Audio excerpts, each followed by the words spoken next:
e caiu o item 75, intitulado Esperança. A epístola é de Paulo aos Romanos, capítulo 15, versículo 4. Porque tudo que dantes foi escrito, para nosso ensino foi escrito, para que pela ciência e consolação das Escrituras tenhamos a esperança. A esperança, começa Emmanuel, é a luz do cristão. Porque realmente essa virtude, enquanto não chegamos ao ápice de uma perfeição muito distante de nós, é uma virtude que nos encaminha para o alto de maneira suave, de maneira eficaz. Daí aquela tríade de fé, esperança e caridade. E naturalmente, a virtude maior é a caridade, é o amor, que não pode ser senão o amor humilde. Amor com orgulho, com vaidade, é uma contradição em si mesmo. Nem todos conseguem, por enquanto, o voo sublime da fé. Mas a força da esperança é o tesouro comum. Nem todos podem oferecer, quando querem, o pão do corpo e a lição espiritual. Mas ninguém na terra está impedido de espalhar os benefícios da esperança. Quer dizer, a esperança é uma espécie de moeda sublime para a passagem em direção ao alto e que existe quando ainda exista o pão do corpo e a lição espiritual. A dor costuma ajudar os que se encontram no vale da sombra e da morte, onde o medo estabelece atritos e onde a aflição percebe o ranger de dentes. Nas trevas exteriores, mas existe a luz interior, que é a esperança. Então a esperança é alguma coisa que subsiste, mesmo em área de sombra, de morte, de medo, de atritos, onde se verifica aquilo que se lê no Evangelho, o ranger de dentes, nas trevas exteriores. Agora, existindo sempre a luz interior, que é a esperança.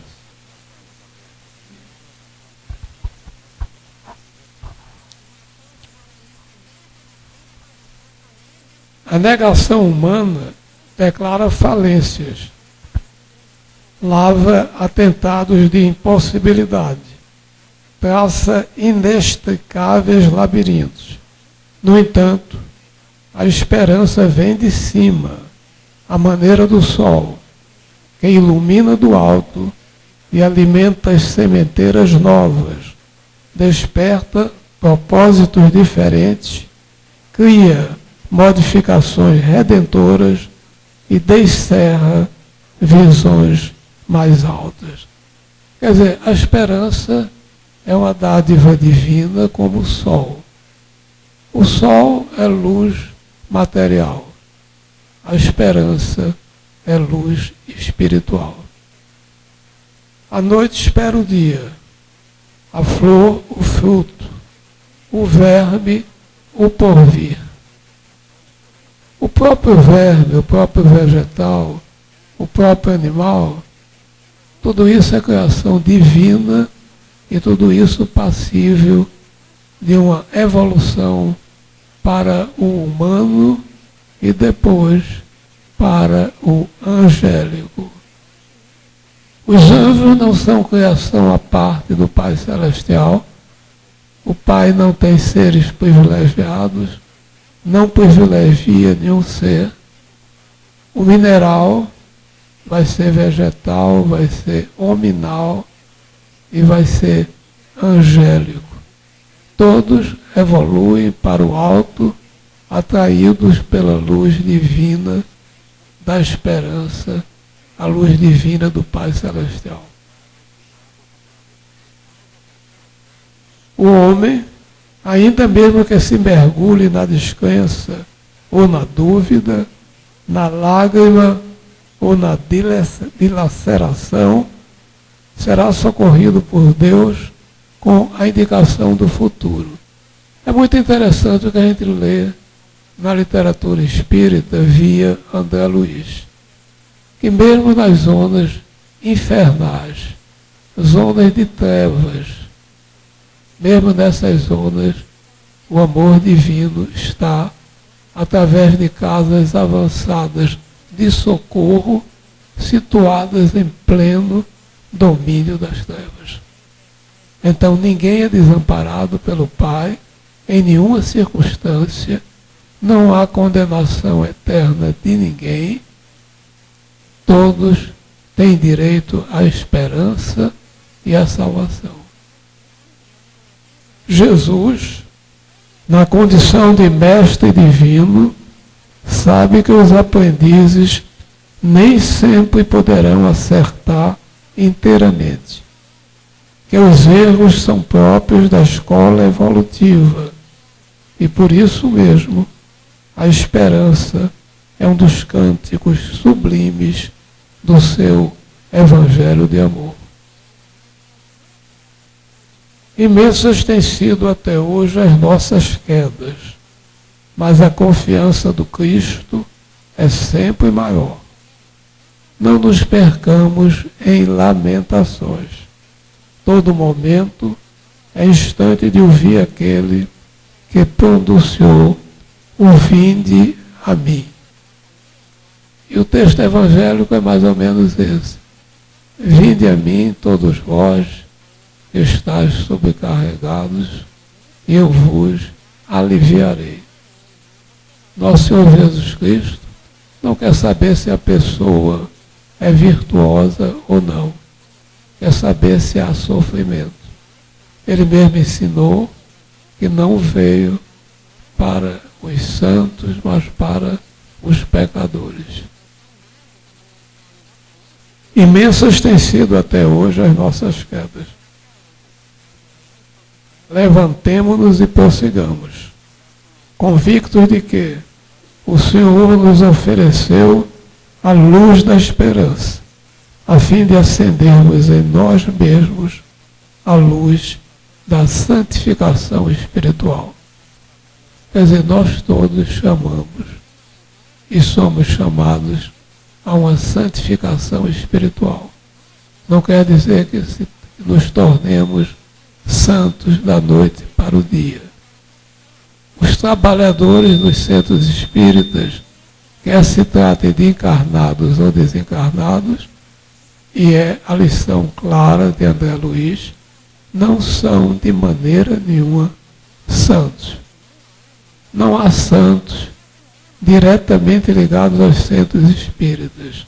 Só excepcionalmente que do alto desce um espírito superior, se materializando, assumindo as nossas vibrações, inclusive as vibrações da boa espiritualidade, para soerguer, para ensinar, para pacificar, para tornar mais forte a luz da esperança. Então nós vamos ouvir aqui o nosso Conta, que é conhecido como o galã das velhinhas do abrigo. Aliás, minha gente, é um abrigo franciscano. E nós nos aproximamos desse abrigo, graças a Deus, sem nenhuma pretensão de ensinar, mas com a intenção apenas de servir. A regra é o silêncio. É uma casa franciscana, que a mim muito me comove, porque minha mãe era da Ordem Terceira de São Francisco. E fez questão de se enterrar com o hábito da ordem. E o padrinho de Jorginho, esse brabo ambulante que por aí anda, era Frei Jorge. Frei Jorge foi o fundador desse abrigo a que nos referimos. Então, nosso Conza vai ter a palavra.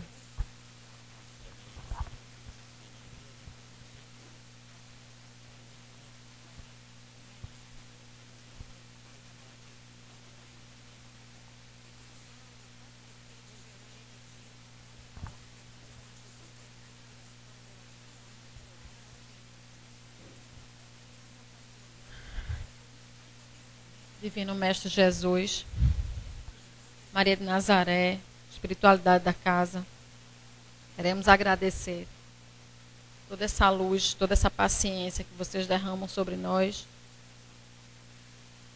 que consigamos ainda errar tanto erro, né? Permanecer nesse erro e não fazer ainda o bem que realmente a gente tem que fazer e ainda conseguir fazer o mal que ainda não queremos mais fazer. Possamos sair daqui com alguma coisa a mais, para que possamos praticá-la, deixando de teorizar tanto e podendo realmente vivenciar o que Jesus veio aqui para nos mostrar. Que assim seja.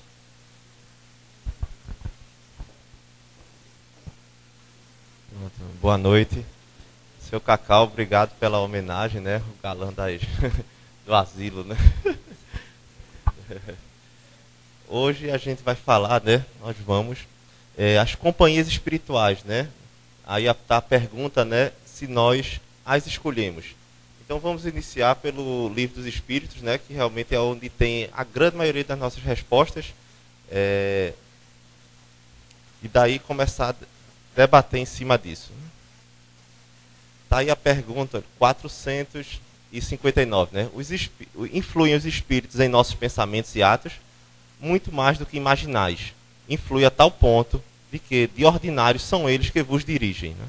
Ele foi bem enfático, né, Kardec, nessa pergunta, e a resposta da espiritualidade, que há um intercâmbio constante, né? Quer queiram, quer ou não, quer acreditem ou não, nós estamos nessa psicosfera sintonizando a todo momento. Estamos na nossa rádiozinha lá, sintonizando com aquelas pessoas que nós temos afinidade por ação, por pensamento, por trabalho. Então, a todo momento, nós estamos sendo influenciando e somos influenciados, né? Até que não tem o ditado popular, né, que diz: diga quem és que eu digo quem você anda. Mas do lado espiritual é o contrário, né? Diga quem és que eu digo quem você anda. Do lado espiritual é diga com quem você anda que eu digo quem você é. Então, mostrando que as nossas companhias vão depender da nossa sintonia, do nosso modo de atuar no mundo, né? Aí aqui um tópico a pensar é a forma pensamento, né? Porque toda vez que nós pensamos muito em uma coisa, aquele pensamento, que energia, tudo... Einstein já disse que a matéria é energia coagulada, né? Então, o pensamento é uma forma de energia mais sutil, que a gente não percebe, mas estamos emitindo energia. Quando, junto com o sentimento, aquilo a gente vai formando uma estrutura, criando. Se a gente pensar muito em uma coisa, as formas de pensamento vão exteriorizar nosso íntimo, nosso desejo, nossos objetos, nossas intenções. E aquilo a gente vai criando uma forma de pensamento que vai nos acompanhando, né? Embora nós não percebamos, o plano espiritual percebe. Então, é aquela forma de pensamento, há uma interação tanto da gente com ela como ela com nós. Então, a gente cria essa energia que vai nos acompanhar, e mesmo depois de encerrado aquele pensamento, ela vai continuar ainda, a depender da intensidade que foi feita, né? Mas aí tem modo de se dissipar, se for uma forma de pensamento inadequada, né? Então, com ações, ou por um passe, ou por uma oração, ou até mesmo contato com a natureza, né? Por isso que o sol é tão bom, o contato com a natureza é tão bom para dissipar realmente esses pensamentos que tendem a ficar repetitivos na gente de modo ruim. Tanto que no nosso lar, né, fala que lá os pássaros, né, um determinado tipo de pássaro, que é o Ibis Viajoris, né? Ele realmente ele absorve essas formas de pensamento. Então as pessoas chegam com realmente tão perturbadas, alguns, né? Então ele faz com a limpeza psíquica daquele ambiente. Tanto que tem também outros livros citando, tem uma terra, foi Fátima que mostrou, assim, falando de colônias espirituais, outras, mostrava uma na Amazônia, a médium relatando a colônia, e que lá tinha vários aquários nessa colônia, e os peixes eram responsáveis por realmente ter uma limpeza psíquica daquela região. Eles absorviam aquelas formas de pensamentos de teor denso, né? Então, deixa eu ver se... E daí, pronto. Também aí nos remete mais uma coisa, que todo ambiente também tem sua energia. Então, se a gente vai para um ambiente determinado, nós vamos absorver a energia daquele ambiente. Então, saber se... por exemplo, se uma pessoa quer dar um direcionamento, tem muitos assim, pensamentos eróticos, sensuais, mas mesmo assim, começa a se alimentar daquilo. A pessoa quer dar uma mudança de vida daquele tipo de conduta, mas se alimenta tanto em programas virtuais ou não, você vai sintonizando com formas de pensamentos daquele mesmo modo. E vai sendo mais difícil você mudar aquele seu núcleo psíquico que precisa de um novo direcionamento, porque você ao mesmo tempo está sintonizando muito frequente com aquele tipo de pensamento, né? Então, basicamente isso. Vamos ao... Pronto, esse é um tópico que é bem interessante, assim, da área da medicina, que eu me interesso muito. Isso mostra claramente, e Chico Xavier já tinha psicografado por André Luiz há muito tempo, mostrando como o pensamento influencia na função celular, né? Então, ele demonstra lá no livro que o pensamento atua numa organela celular e dela ela dirige o núcleo. Porque o núcleo, vamos dizer, é o código genético, né? O código genético, então, nós estamos regidos por ele. Mas será que todo mundo vai à célula como se a célula fosse a gente nasceu com aquele código genético, a gente vai desenvolver todas aquelas doenças, todos aqueles processos que tem naquele código genético? Viu-se que não. Então, é muito fácil a pessoa dizer, não, porque o meu código genético tinha isso para eu ter determinada doença. Então, não tem jeito. Então, eu fui como se não tivesse modo de sair daquilo. E viu-se que não. Viu-se que o pensamento, a todo momento, está influenciando também o funcionamento celular. Viu-se que os genes não são necessariamente uma coisa que vai ser determinada de todo jeito. Nós podemos potencializá-los, inibi-los ou não, fazer com que eles se expressem ou não para determinada doença. Então, esse exemplo que cita no livro, que se uma pessoa reencarna com a tendência à drenagem energética de algum conteúdo psíquico desarmônico, né? Se tem alguma forma de energia ali, de alguma atitude equivocada que a gente fez, na forma de um câncer, vamos dizer, aos 40 anos, está citando.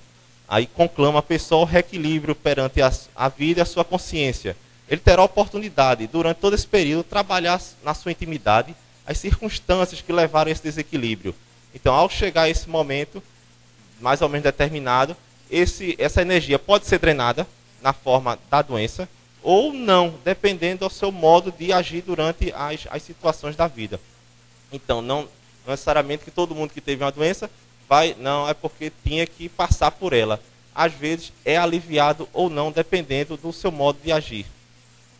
E até mesmo, tem um exemplo isso é até um autor americano, que isso tem no livro de José Carlos de Luca, né, que é Socorro e Solução. Que são todos eles são muito bons, né, José Carlos de Luca. Mas desse ele fala de um autor americano que tem uma paciente que estava lá em tratamento de câncer, no hospital, e a fisioterapeuta foi lá para fazer alguns exercícios com ela e viu que realmente aquela cara de ressentimento de tudo, e ela sabia que a doença física se expressa um conflito interno, né? A maioria das doenças físicas, na verdade, é um conflito interno que está sendo exteriorizado. Então ela perguntou àquela paciente, e sabendo que o câncer e o ressentimento estão muito ligados, né? Sabendo se ela não tinha nenhum ressentimento. E ela, a partir daquela pergunta, ela desabou no choro. Chorou convulsivamente, dizendo que tinha brigado com a irmã fazia mais de 20 anos, uma briga numa festa, e que nunca mais se falaram, e que ela era muito sentida por aquilo, por ter acontecido com ela. Então ela botou para fora aquela emoção presa dela. E tempo depois, uma semana depois, a fisioterapeuta encontra ela já se arrumando no hospital, toda maquiada, com a malinha, saindo. E ela disse: o que foi que aconteceu? Os médicos disseram que foi um milagre.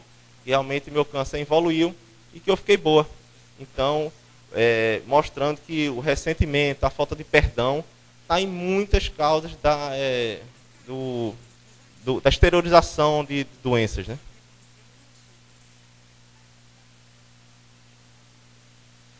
Aí sim, mostrando que, como nós temos esse interrelacionamento com o plano espiritual, uma definição mais básica, né, do que é obsessão. Obsessão é toda vez que alguém, encarnado ou desencarnado, exerce sobre outrem uma influência mental negativa. Então, obsessão já está dizendo, o nome não é uma influência positiva. A gente pode ser obsediado ou obsediar tanto o plano espiritual, como nós mesmos podemos obsediar uma pessoa ou ser obsediado. Nós estamos influenciando negativamente aquela pessoa, fazendo com que nosso pensamento torne negativo, exerça naquela pessoa. Então isso mostra que as obsessões são muito mais abrangentes do que a gente pensa. A gente pensa, não, só é um espírito mau que está tentando fazer alguma coisa ruim com a gente, que a gente é muito boa. A gente vê que nos processos obsessivos é uma mão dupla, né? Não existe aquela pessoa boa demais, aquela pessoa ruim demais. Existem situações que levaram aquela pessoa, vamos falar já no plano espiritual, a cobrar da gente alguma coisa, aquilo que possivelmente, com certeza, nós o fizemos alguma coisa de equivocado anteriormente. E estamos tendo a oportunidade de refazer aquilo. Então, saber que é um processo de mão dupla, porque quando algumas vezes tem um modo equivocado de pensar, assim, não, eu vou procurar um centro espírita para tirar, realmente eu estou com encosto, eu estou com um espírito muito mal, um espírito ruim me perturbando. Geralmente não é assim. Exceções são os casos em que realmente aquela pessoa não está envolvida naquilo e está sendo perturbada por aquela influência espiritual. Geralmente há uma via de mão dupla. Nós realmente estamos sintonizando com aquele tipo de processo, né? Em sabendo disso, né, que é uma via de mão dupla, aí eu separei 3 casos, né, mais comuns que geram a influência espiritual, né? Anterior. Deixa eu ver. Toda vez que alguém, encarnado ou desencarnado, exerce sobre outrem a influência mental negativa, né? É fundamental lembrar que os espíritos não têm o poder de criar nenhuma tendência em nós. Eles interferem nas brechas mentais que oferecemos. É um processo de mão dupla, em que não há vítimas nem algozes. Então, lembrar que também a pessoa, eu fiz isso, ninguém pode criar hábito em ninguém. Se eu não tenho um hábito de determinada coisa, não é uma pessoa encarnada ou desencarnada que vai me fazer aquilo. Apenas vai dar sugestão. Se aquela sugestão eu não lutar contra ela, eu vou fazer igual qualquer um conhecido meu. Faz isso, faz isso, faz isso. Cabe ou não seguir aquela sugestão. Embora o amigo encarnado eu estou escutando, às vezes o encarnado você não, a influência é mais sutil, mas cabe a gente ou não ser deixado por aquela sugestão, né? Ter realmente a leitura da consciência se a gente deve ou não fazer aquilo, né? Então saber que ninguém faz aquilo que a gente não tem dentro da gente mesmo, né? Aí pronto. Com relação aos tipos mais comuns, né? Aí eu separei 3 tipos, né? Que são aqueles credores de outro tempo, os oportunistas que têm vínculos pela nossa invigilância e os declarados adversários do bem. Com relação aos credores de outro tempo, né? Onde a ligação é através da consciência de culpa ou não. Então são pessoas que nos vêm cobrar nossas atitudes equivocadas. Mas tudo isso está na nossa culpa. Então a culpa que ao primeiro momento é uma coisa que foi cultivada pelas religiões mais tradicionais, como se a pessoa fizesse alguma coisa errada, a pessoa tinha que se culpar, se julgar e se punir. Era aquilo onde estava o resgate daquela culpa. Viu-se que ali não adianta. Realmente o cristianismo estudado de modo mais profundo, a doutrina espírita que veio assim esclarecer, a que todo mundo entenda, viu que o processo de culpa serve apenas para um alerta. É um alerta de uma coisa que a gente fez equivocada, mas que não é o sofrimento que nos vai fazer resgatar aquilo. Foi substituída a palavra culpa por responsabilidade. Então, se na culpa eu tenho que me julgar, me punir, sofrer, agora errei, eu me responsabilizo e tento reparar aquele ato de modo que eu fiz equivocado. Então tá aí, porque a culpa, o remorso, são plugs, realmente é uma atração com o plano espiritual para os espíritos cobrarem da gente aquilo que a gente fez de errado. Então, se em algum momento está ali, vão ficar martelando, aumentando aquele processo de culpa que não leva a nada. A pessoa vai ficar presa no passado, né? Porque quem se culpa é como vai deixar, eu deixei de fazer isso ou fiz aquilo, está prendendo ao passado e não está vendo as oportunidades que tem pela frente de resgatar aquilo. Se não consegue com a mesma pessoa para fazer aquilo, vai ter outras oportunidades com situações parecidas que você vai conseguir fazer aquela situação que você achou que fez de modo errado e que se sente culpado. Tanto que tem um livro do Padre Germano, que é bem conhecido, né, na literatura espírita, em que em um determinado momento o padre Germano vai para um confessionário e a pessoa vai lá confessar um crime. Ele disse que tinha matado isso. Bem, num outro momento, ele é chamado para dar as últimas palavras a um condenado pelo crime, que foi a pessoa que assumiu o crime, que se confessou com ele, não era o que estava sendo acusado. O que estava sendo acusado não tinha cometido aquele crime. E ele vai lá falar com a pessoa e disse, olha, eu sei quem cometeu esse crime. Eu sei que não foi você. Por que você não se defende? Por que você está fugindo da vida desse modo? Aí foi onde entra a culpa punitiva. Ele diz, eu sei, padre, eu realmente não fiz esse crime, mas tem um crime que eu fiz há 20 anos atrás, uma impulsividade, eu matei uma pessoa, realmente ninguém descobriu, escondi o corpo, enterrei, só que aquele espinho vem me perturbando, vem me incomodando esses anos todos. Então, se eu não paguei por ele, está a hora de eu pagar por esse agora. Então, não vou me defender, eu vou se deixar realmente levar a morte por esse que eu não cometi. Eu sei que eu não cometi. Mas o outro, eu não consigo, a minha consciência de culpa já não aguento mais. Então, aquela pessoa que fez aquilo, levou o tempo todo aquilo. Outra citação também interessante, tem no livro Voltei, né, que é psicografado por Chico Xavier, em que o Bezerra de Menezes, doutor Bezerra de Menezes, reúne os espíritos para poder eles irem para uma colônia espiritual. E dentre um deles, tem uma pessoa que tinha matado uma pessoa lá. Mas ele, apesar de ter cometido isso, tinha mudado a vida, tinha feito o trabalho do bem, tinha agido de modo correto. Então ele estava tendo o mérito de ser socorrido para uma colônia espiritual. Mas, segundo relata o livro, existia uma ponte para chegar nessa colônia. E nessa ponte ficavam espíritos querendo perturbar aqueles que estavam adentrando na colônia espiritual, incentivar a eles alguma culpa para poder resgatar eles mentalmente para aquele plano inferior. E eles começam a dizer para aquela pessoa, assassino não pode entrar. Como é que vão deixar um assassino entrar nesse local? Mas aí ele já tinha feito a recuperação dele, ele já tinha, apesar daquilo, tinha exercido ao longo da vida dele o restante um trabalho do bem. Então teve uma parada naquele comboio daqueles espíritos vibratórios. E com muita reza, com muita oração, conseguiram passar aquilo, mas mostrando que a culpa serve de alerta. Depois disso, mais nada, porque só vai nos trazer mal, né? Aí, pronto, os oportunistas que se vinculam pela invigilância, né? Então, porque, com muita frequência, né, nós temos nossas invigilâncias, nossas raivas, nossos ódios, nossos medos. Não quer dizer que toda vez que você tem uma reação impulsiva a alguma coisa do dia a dia, você esteja num processo de obsessão. Lógico que não. Mas se essas situações se tornam frequentes, a espiritualidade que quer realmente lhe influenciar, aproveita esse seu desequilíbrio para lhe influenciar. Então não é todo desequilíbrio que tenha um processo obsessivo por trás disso, mas naquele momento de desequilíbrio é usado para poder aumentar aquele seu desequilíbrio. Uma história que é clássica, né, que é a de Divaldo Franco, que ele foi acompanhado por um espírito por mais de 30 anos, né, que eles denominou de máscara de ferro. Isso tem várias citações. O espírito, porque ele chamava isso porque ele tinha uma face endurecida, sem expressão, feito aquele filme que tinha aquele máscara de ferro.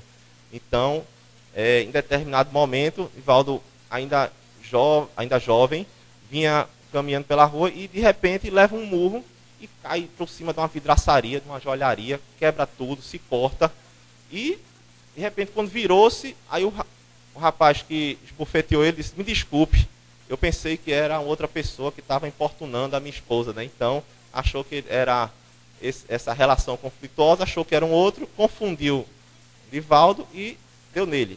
Aí, bem, fez o cura, voltou para casa. Quando voltou para casa, Divaldo, que tinha a mediunidade ostensivíssima, via com frequência esse espírito, o máscara de ferro apresentou-se a ele. Se eu conseguir alguém, uma mão para alguém ele esbofetear.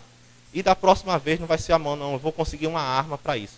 Mostrando que a invigilância da gente, a gente dá oportunidade a vínculos que às vezes a gente não tem nem com isso. O espírito tinha nada com aquela pessoa. Ele estava tão transtornado, querendo pegar uma pessoa que estava importando a esposa dele, e deu vínculo para aquele espírito influenciar ele a fazer um ato impulsivo, né? Mostrando que a gente tem que realmente se conhecer. Até mesmo Divaldo disse, vou arrumar um revólver. Ele disse, que arrume, se eu tiver realmente de passar para o plano espiritual desse modo, que dessa vez eu vou passar com vítima, não como isso. Então, se for isso à vontade, que seja cumprida. Então, mostrando que ele estava muito tranquilo quanto a isso. Em várias outras oportunidades, Máscara de Ferro aparecia. Ele até dizia que era uma coisa boa, entre aspas, para ele, porque ele a todo momento era cobrado. A todo momento ele sabia, se ele deslizasse, aparecia o Máscara de Ferro e dizia, ele chamava até de monstro. Eu não disse que você continuou mesmo, eu não disse, qualquer deslize, Divaldo era chamado ao encontro daquele espírito. E que realmente é uma história bonita, depois quem pode ler ela na íntegra, mas mostrando que a transformação só ocorreu de um modo. Depois de 30 anos desse processo obsessivo, ele disse, olha, você não me convenceu não, mas me venceu pelo cansaço, eu perdi a paciência, eu vou realmente deixar ele obsidiar. E disse que desapareceu. Apareceu David Divaldo depois de 30 anos, e ele disse que acordou no outro dia sentindo falta de alguma coisa, né? É a falta do Máscara de Ferro, né? Que era aquela mão que cobrava ele as atitudes. Em determinado momento, na Mansão do Caminho, né, que é o centro espírita lá em Salvador, que na época ele adotava várias crianças, hoje em dia é escola profissionalizante, escola normal, curricular, mas na época tinha muitos adotivos lá. E tinham deixado uma menina de cor negra na porta lá, quase num lixo, com a placenta ainda, e toda mordida de formiga, estava realmente em estado muito ruim. E não tinha mais vaga para aquela criança, mas mesmo assim aquela situação merecia que fosse dado os primeiros socorros. Então ele pegou a criança, levou para a enfermaria, enfermeira cortou a placenta, deu os cuidados, alimentou. E em determinado momento decidiram ficar com aquela criança. Aí é que aparece o Máscara de Ferro. Disse, você vai ficar com essa menina, você tem capacidade de amar essa menina? Aí eles, tenho. Eles, pois ela foi minha mãe. Então a partir de agora, com esse seu ato, eu sou obrigado a lhe amar. Porque foi o modo que a providência divina me colocou para eu conseguir lhe amar. Você amar uma pessoa que eu gosto muito, então daí quebrou-se o vínculo com ele. Mostrando que, mais uma vez, as obsessões, realmente, as confusões que se tem, não vai se fazer de modo a enfrentar na mesma altura, e sim partir o caminho do amor, né? Então, os oportunistas que criam vínculos, né, pela invigilância, pois desde que os estados de vigilância sejam constantes, ou qualquer ideia fixa negativa, né, isso é o monoideísmo, né, aquela ideia fixa, né, que vem a nos perturbar emocionalmente, é considerado sempre um sinal de alerta, né? Por isso, a necessidade de se autoconhecer. Então, se a gente realmente está descompensando demais, está fazendo coisa fora do habitual, está sendo muito frequente essa descompensação, é de se autoconhecer para saber se naquilo não tem uma influência que esteja lhe aumentando aquele potencial que você tem. Então, a gente não colocar tudo como estresse da vida. Porque é trânsito demais, é trabalho demais, é aperreio dentro de casa demais, e aquilo a pessoa vai dando desculpas, e enquanto aquela obsessão vai se intensificando dia a dia, né? Então, o se autoconhecer, né? E a terceira classe que eu coloquei aí, né, são os adversários declarados, os declarados adversários do bem, né? Esses 3D foi Sueli Schubert, né, que é autora de vários livros espíritas, e ela numa mostra espírita aí realmente falou isso de modo que os obsessores vão na casa espírita e dizem, não, a gente não precisa realmente fazer alguma coisa muito séria para tirar ninguém do caminho, não. As coisas são sutis. A gente estimula os 3Ds, né, que são a decepção, o desânimo e a depressão. A decepção, porque a pessoa vai para lá e em algum momento se decepciona com alguém, decepciona com alguma coisa pequena, e a gente incentiva que aquela decepção se torne grande. E daí a pessoa começa a se desanimar, começa a entrar num processo de tristeza e realmente abandona aquele caminho. Então são processos sutis. É uma pessoa que tem um milindre por uma coisa que alguém falou. Ou chega em casa e diz, eu estou cansado demais, eu trabalhei muito, todo mundo vai, só eu que não vou, só eu que não falto. Aí começa a faltar. E dali se torna um hábito e a pessoa daqui a um tempo, quando vê, não está indo mais frequentando aquele local que podia ser um local realmente de alerta, de transformação para você. Então, aí os 3Ds, né? Agora, sabendo que a pessoa diz, então quem trabalhar na casa espírita vai ser mais assediado, vai ser mais perseguido. Isso é incoerência, né? Achar que uma pessoa, ao praticar o bem, a praticar a ajuda ao próximo, vai sofrer por isso. Agora, a gente tem um passado de erro, e aquele passado de erro não nos dá realmente uma proteção de vulnerabilidade. Isso nós não temos.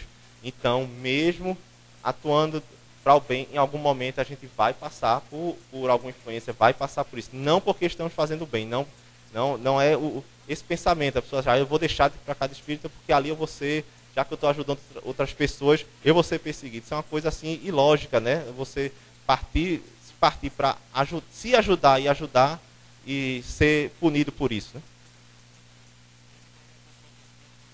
Então, as consequências da obsessão, né?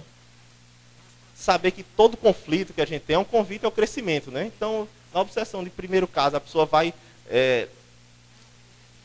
eu entrei, acho, frequentar o espiritismo por um processo obsessivo. No momento, eu acho que você se assusta muito, acha que é uma coisa terrível que está acontecendo com você, você fica... Mas depois você vai ver que aquilo até é um chamamento a você mudar certas atitudes, até você reconhecer o que vinha fazendo de modo equivocado e tentar se melhorar. Então, quando não se esforça para mudar, a pessoa vai se tornando escrava de uma tendência negativa, seja ela qual for, e quando se cronifica, pode levar à loucura, à depressão, ao suicídio. Então está aí onde entra a doutrina espírita, no tratamento das doenças de ordem mental. Agora, as doenças de ordem mental não podem ser vistas com o furor nem da medicina psiquiátrica tradicional, nem o furor do espiritualismo. A gente tem que realmente ter razão para tratar ou para acompanhar, seja um caso depressivo ou seja um caso mais de psicose. Sabendo que as pessoas também, o materialismo, né,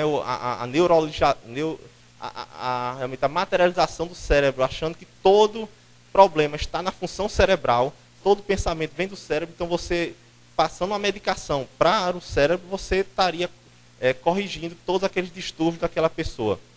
Então, viu-se que então a pessoa é regida pela serotonina, pela noradrenalina e pelos outros neurotransmissores, né? Sabendo que o primeiro antidepressivo que acendiu esse recaptador seletivo, né, da recaptação da serotonina, o inibidor, né, da recaptação da serotonina, que essa fluoxetina e similares, foi descoberto em 1985, uma droga nova, uma droga recente em relação a um estudo, uma medicina. Então teve o furor biológico e achar que tudo vai ser curado com a medicação. E viu-se que tem casos refratários. Você faz a medicação e que o paciente mesmo assim não consegue aquilo, uma melhora tão esperada, feito era de se aguardar. Também vem o outro lado, a doutrina espírita, que também dá uma outra visão ao tratamento das doenças de ordem mental. Sabendo que também não pode ter o furor biológico, achar que tudo vai ser tratado com medicação, também achar que tudo vai ser tratado em centro espírita. Há casos em que realmente a pessoa precisa da medicação, precisa se equilibrar primeiro, ou depois se procura um tratamento espírita. Depois realmente pode ter uma influência espiritual ali, ou não, mas primeiro nunca abrir mão de um tratamento, se a pessoa está de modo descompensado, abrir a mão de uma medicação para equilibrar-se ali os neurotransmissores e a partir daí a pessoa tentar ter forças para reagir de outro modo. Então, a gente vê casos, escuta vários casos mostrando que até mesmo um processo obsessivo que esteja descompensado, a medicação vai fazer efeito naquele momento, porque bloqueia aquela influência espiritual e a pessoa depois tem a chance de se recuperar de modo mais fácil. Então a doutrina espírita também não pode entrar por esse lado reducionista, né, de afastar o diálogo com as outras áreas, e sim, ter pontos, ter ligação com isso. É aí onde se encontra o tratamento. Isso me faz lembrar a fala de Paulo Freire, né, que ele relata num conto que vinha no barco, vinha um advogado e um professor. E essa viagem estava longa, uma travessia, e em determinado momento, não tenho o que falar, o advogado vai e pergunta ao barqueiro se ele não conhecia as leis humanas, os códigos penais. Ele não conhecia tudo. O barqueiro disse que não, aquilo eu nunca não sabia de nada. Aí ele, na toda a prepotência, disse: que pena, você perdeu metade de sua vida em não ter conhecido, né, as leis humanas. O professor, para não ficar de fora, o professor de português, disse: você conhece a literatura, as regras gramaticais para o barqueiro? Aquele: não conheço não. Que pena que você perdeu metade da sua vida em não conhecer o português, conhecer as regras gramaticais. E a viagem vai continuando até que em determinado momento o barco bate uma pedra e começa a afundar. Aí o barqueiro ali meio aperreado diz: vocês sabem nadar? Aí disseram: não sei não. Aí: que pena, vocês perderam toda a sua vida agora. Mostrando que a verdade não está em um local só. Nós temos fragmentos de verdades em vários cantos e temos que unir para ter o melhor resultado, né? Então, saber que processo de ordem mental é para ser tratado em casa espírita, mas não abrir mão das outras formas de tratamento. O obsidiado, né? Obsidiado somos todos nós, né? Ou fomos ou ainda ou nós fomos ou ainda somos, né? Mas a maior batalha que a gente tem que realmente travar não é contra o obsessor, pois esse é fundamental conquistar através do amor e do perdão, mas sim contra nós mesmos, né? Mostrando que a mudança de hábito, a mudança de ação, a mudança de pensamento, a mudança de atitude, que vai desconectar os plugs mentais que a gente sintoniza com aqueles espíritos realmente que ainda estão naquela faixa vibratória. Então, quando isso é uma citação de Lucas, né, que está aí 11, 24 a 26, está resumida, né, que era grande. Quando o espírito imundo tem saído do homem, anda por lugares secos, buscando repouso, e não achando, diz: tornaria a minha casa de onde saí, e levo consigo outros 7 espíritos piores do que ele, né? Então, mostrando que você não adianta, é igual uma ferida em mosca. É mais fácil curar a ferida ou espantar as moscas. É mais fácil espantar as moscas. Mas se a ferida estiver aberta, vai vir novas moscas e pousarão lá. Então, mostrando que o tratamento obsessivo não deve ser fundamentalmente você afastar o obsessor. Deve ser você se mudar. A cada espírita vai fazer a parte dela, mas você também tem uma colaboração imensa em fazer a sua de mudança. Tem até um cientista, era na década de... ele escreveu o livro em 1924. Né? Ele não tinha, o espiritismo já estava realmente pelo mundo sendo divulgado, mas ele não era espírita. Ele era apenas um psiquiatra americano, e Dr. Wickland, né? Ele tem até um livro, 30 anos entre os mortos, em que ele tratava pacientes, às vezes refratários às terapêuticas da época. Né? Tanto que a esposa dele, que era médium, ele descobriu por isso. A gente chegar em casa, a esposa disse, ele em algum momento tinha ido dissecar um cadáver na faculdade, e o espírito se incorporou na esposa e disse: como é que você tem o direito de cortar os outros sem permissão? E ele viu que se aperreou com aquilo, viu que a voz estava diferente, que os hábitos dela naquele momento mudou, e viu que era o espírito daquele corpo que ele estava dissecando, que se incorporou nela e que estava falando. A partir daí ele começou a pesquisar esse lado, não necessariamente ligado ao espiritismo codificado por Kardec. Então está aí para todo mundo ver que não é só o espiritismo, são as pessoas de bom senso que têm um olhar mais vasto que conseguem isso. E mostrava casos em que os espíritos tinham sintonia com a pessoa que nem conheciam. Muitos não sabiam nem que tinham morrido. E por aquela vibração que aquela pessoa tinha, eles eram acoplados à aura daquela pessoa e ficava numa confusão mental muito grande, influenciando aquela pessoa, mas não de modo deletério. É porque era atraído pela energia daquela pessoa e ficava ali. Então, em determinados momentos, ele conta o livro que, em uma experiência, ele fazia pequenos choques no paciente, e dali ele desalojava alguns espíritos com aquele choque, e ele incorporava na esposa dele, médium. Ele diz: você não tem o direito de fazer isso com a gente está no nosso lugar, como é que você aplica isso para nos queimar? Não sei o quê. Mostrando que os espíritos não tinham ainda percepção nem que tinham morrido, nem onde estavam, e estavam naquele lugar porque tinha alguma afinidade vibratória. Então, mostrando que realmente a gente está atraindo o tempo todo, né? Pessoas, espíritos, e pela nossa energia. Aí vai os recursos terapêuticos, né, para a superação da obsessão. oração, né? Então, por isso, quando a pessoa realmente está já obsidiada, já desestimula a pessoa a fazer oração, isso não adianta nada, isso não vai ter função nenhuma. Exatamente para isso, porque onde você eleva seu padrão mental, onde você consegue realmente ter uma consciência, ter intuições melhores para a determinada situação. Trabalho no bem, né, que já tem a citação de João, que meu pai trabalha, até hoje eu também trabalho. Então, o trabalho no bem é muito forte em desconectar plugs, em você ter realmente mudança de sintonia com aquilo. Então, isso sempre deve ser estimulado. A reunião do Evangelho é outra, que uma vez por semana, aquilo harmoniza a casa, aquilo se discute aleatoriamente um trecho do Evangelho, e dali vai se formando um clima psíquico melhor na casa.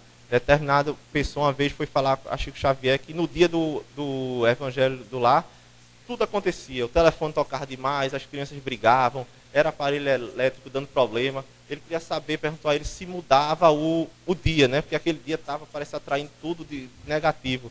O Chico Xavier disse, não mude não, continue nesse dia, mas nos outros faça informalmente um culto no lar, o réu na família, porque não há espírito obsessor que persista tanto, né? Então, mostrando que não é se alguma coisa aconteceu de modo adverso porque a gente começou a fazer aquilo, é exatamente para desestimular a nossa mudança, né? Então, passando para a parte final, né, é o perdão, né? Então, todos esses processos imbricados, tanto dos espíritos com a gente, quanto a gente com eles, quanto a gente com os encarnados mesmo, tudo gira muito em torno do perdão, né? Então, que é a lei do equilíbrio universal, né, que é perfeita, não precisa a pessoa tomar para si e tomar a vingança em suas mãos, porque ao fazer isso, nós reassumimos os compromissos que poderíamos ter resgatado com aquela humilhação ou sofrimento. Então, mostrar que pode até haver injustiça, mas não há injustiçados, né? Mostrar que naquela situação que a gente passou, que a gente acha que foi agredido, que foi isso, não adianta a gente querer com as próprias mãos revidar. Porque se a gente não causou aquilo partiu para a gente tinha um aprendizado naquilo, a gente tinha alguma coisa a tirar de útil naquela situação. Tanto que Jesus diz os 70 vezes 7, né, no pé dos 7, são números infinitos. 7 e 10, na simbologia bíblica, remete como números infinitos. 10, né, que é os 10 mandamentos que são perfeitos. As 10 cláusulas da oração dominical, né, que são Pai Nosso que está no céu, são 10 cláusulas nisso. Então são números perfeitos que remetem infinitos. 7 também, 7 dias da criação, 7 semanas, 7 céu. Então são números que na simbologia bíblica é infinito. Então só realmente o perdão que vai fazer a gente desfazer esses vínculos, né? Saber que perdoar é se libertar. Perdoar, você tem que saber, eu vou perdoar aquela pessoa, mas cuidado, com que intenção você vai fazer isso? Você vai fazer com a intenção de se aproximar dela? Muitas vezes não consegue, porque ela não quer. Ou porque a situação, a pessoa não está mais próxima de você, a pessoa ou desencarnou, ou tomou outro rumo. Mas perdoar é a pessoa se desligar daquela energia deletéria que está ligando você ao outro, independente se ele esteja perto ou não. Então, ao perdão, você se liberta dessa situação. Mostrando que por que a gente se magoa tanto, né? Isso é Nietzsche, essa frase dele, né? Que não existem fatos, apenas interpretações, mostrando que as mágoas instalam-se sobre zonas de sensibilidade, né? Ou predisposições íntimas do ser. Então a gente tem corresponsabilidade com aquilo. Isso não quer tirar a responsabilidade das pessoas que nos magoam, que fazem aquilo de modo proposital.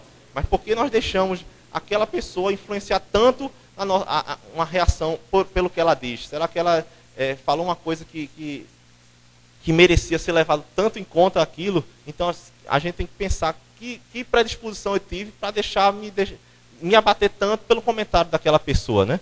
Saber se aquilo não tem alguma coisa a ser trabalhada, alguma coisa inconsciente que precisa ser trabalhada. Então, toda dor e sofrimento são consequências das interpretações circunstanciais vivenciadas. Portanto, corresponsabilidade de quem as sente, né? Mostrando que para a pessoa tirar nosso equilíbrio, nós temos que deixar. É igual, fala-se uma história que a pessoa foi comprar uma camisa e Chegou lá, não tinha o número dela. Aí o vendedor disse, não, mas tem essa outra que é muito bonita, coisa. Ele fez, não, como é, a opinião de vendedor é sempre suspeita, eu realmente não vou levar não. O vendedor disse que passou o tempo todinho chateado com aquele comentário, disse que era uma pessoa boa, que era de família, que tinha sonhos, que tinha isso. A pessoa contando que sem querer ele tocou numa ferida emocional daquela pessoa. Aquela pessoa em algum momento na vida teve algum desprestígio, alguma desconsideração, e aquele comentário simples de uma pessoa que ele nem conhecia, que apenas passando, tocou tanto ele e ele se deixou tanto levar por aquilo, sabendo que toda vez que a gente se magoa demais, será que foi por aquela situação ou será que foi alguma coisa anterior que a gente está mal resolvido e que precisa realmente repensar no que aconteceu, né? Então, para a gente não se deixar tanto influenciar pelo comentário dos outros. E como conseguir o perdão, né? Essa coisa que não é fácil não, mas tá aí, perdão é se libertar, né? Tá essa foto, quando eu vi, eu disse para a Fátima, é essa. E perdão não quer dizer que seja uma pessoa com outra. Não, perdoar é você mesmo se libertar, independente daquela outra pessoa aceitar ou não o perdão. Perdão é você mesmo se sentir de bem com você mesmo. Então, para ter o perdão é compreender, né? Isso é a chave de você conseguir perdoar. Porque por trás de uma pessoa que nos tenha machucado, há sempre uma pessoa infeliz ou machucada. E a gente tem que lembrar, deixar dessa tendência de perfeição, né? Nós temos que colocar como aprendizes do Evangelho, aprendizes da vida. Então, a partir do momento que nós colocamos como aprendizes, nós não nos cobramos excessivamente da gente. Ao não cobrar tanto da gente, a gente não vai cobrar tanto dos outros. Então, tem que ter esse meio termo de você só conseguir perdoar aquela pessoa, você aceitando aquele erro daquela pessoa. Se em algum momento eu já fiz aquele erro, ou algum momento... Então, se eu tenho raiva de uma pessoa que contou uma mentira ao meu respeito, então, para eu entender, para eu tentar perdoar aquela pessoa, eu tenho que saber que em algum momento eu também fiz isso, eu menti. Então, quer dizer, você se colocar sabendo que você não é perfeito, então você aceitar o erro dos outros. Isso não quer dizer que você vá aceitar a pessoa completamente, mas você vai compreender aquela pessoa, compreender que naquele momento ela ainda faz muito mais aquilo por ignorância do que por maldade. Então, se você, em algum momento, você não se colocar que eu tive inveja de alguém, aquela pessoa que um dia lhe invejou, você vai... Não, aquilo foi... Nunca mais eu quero falar com aquela pessoa isso.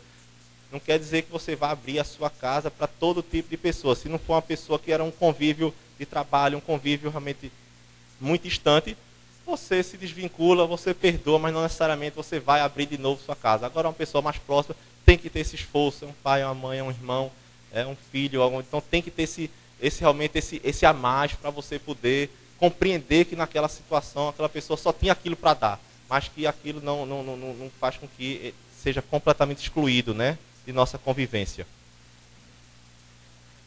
E para terminar, realmente foi das últimas mensagens, né, que o nosso Mestre Jesus Cristo nos remeteu.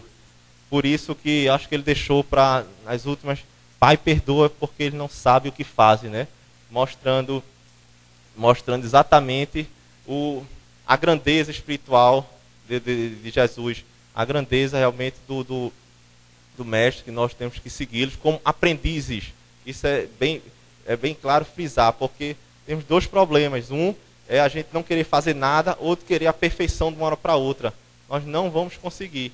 Então, até fala um determinado momento que as situações que nós vamos passar na vida não quer dizer que aquilo seja um castigo, e sim são situações para que nós podemos resgatar um sentimento que a gente não tem, que está sendo cobrado naquele momento que a gente vai desenvolver, sentimentos essenciais, bons sentimentos.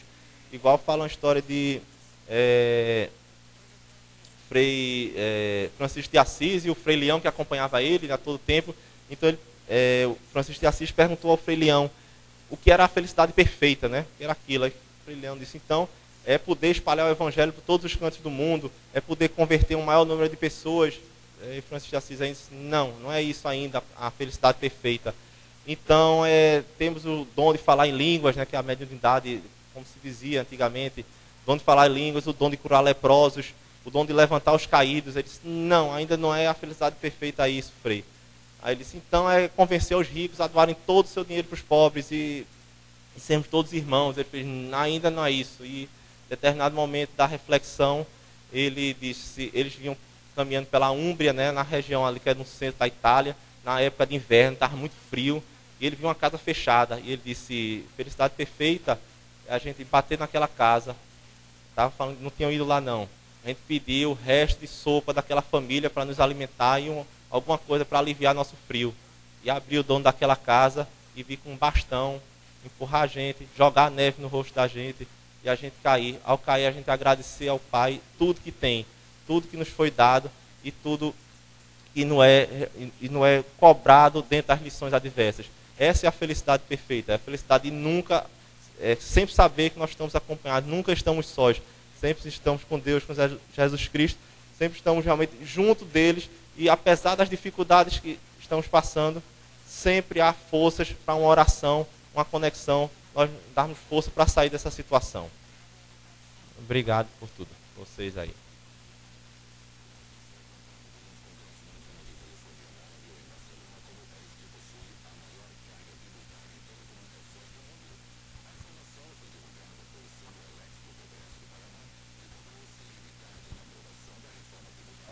A prece, alguém quer fazer a prece?